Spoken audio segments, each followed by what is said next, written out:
विवाह प्रस्ताव को स्वीकार कर लिया। जल्द ही राजा त्रिभुवन पाल की शादी राजकुमारी त्रिलोचना के साथ हो गई। कुछ समय पश्चात ही रानी त्रिलोचना ने गर्भ धारण कर लिया और तय समय पर राजा को रानी त्रिलोचना से एक पुत्र की प्राप्ति हुई।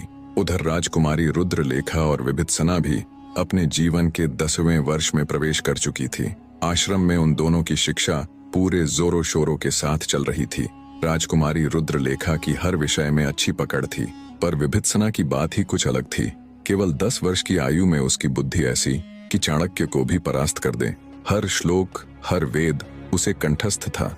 जितनी योग्य वो शास्त्र विद्या यानी ज्ञान, तर्क, भाषा, नीति, धर्म, गणित, विज्ञान, इतिहास, कला आदि में थी, उससे कई गुना अधिक वो शस्त्र विद्या यानी तलवारबाजी, धनुर्विद्या, गदा युद्ध, भाला युद्ध, मलखंभ और आत्मरक्षा में थी। जब वो तलवार चलाती तो प्रतीत होता जैसे आग में नहाई बिजली हो। तलवार चलाने की गति ऐसी कि बड़े बड़े योद्धा शर्मा जाए। जब विभित्सना धनुष उठाती तो आंखें बंद करके भी कोसों दूर मौजूद अपने लक्ष्य को चंद पलों में भेद देती। जब वो गदा चलाती तो बड़े से बड़े पत्थर को एक ही वार से कई टुकड़ों में बिखेर देती। शस्त्र और शास्त्र दोनों में उसका कौशल देख उन्हें शिक्षा देने वाले आचार्य काश्यपंत हैरान रह जाते। उन्होंने अपने जीवन में पता नहीं कितने ही राजा महाराजाओं के बच्चों को शस्त्र और शास्त्र विद्या दी थी। एक से एक महारथी योद्धा उनके गुरुकुल से निकले थे, पर उन्होंने अब तक अपने संपूर्ण जीवन में विभित्सना जैसा कोई नहीं देखा था।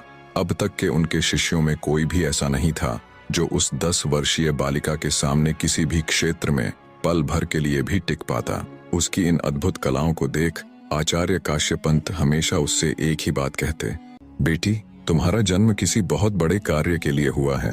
तुम्हारे जैसी वीरांगना सदियों बाद जन्म लेती है। समय बीतता गया, जैसे चंदन को और अधिक रगड़ने के बाद उसकी खुशबू और अधिक तीव्र होती जाती है, वैसे ही विभित्सना भी हर विद्या में और अधिक निखरती चली गई। उधर राजा त्रिभुवन पाल का लड़का भी समय के साथ बड़ा होता चला गया। समय का चक्र घूमता रहा।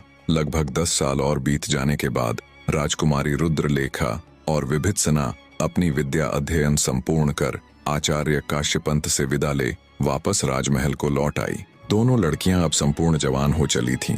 इधर राजा त्रिभुवन पाल के द्वितीय विवाह से उत्पन्न हुआ राजकुमार रुद्रसेन भी 15 वर्ष का हो चुका था, किंतु वह सर्व विद्याओं में असमर्थ होने के साथ साथ कायर भी था।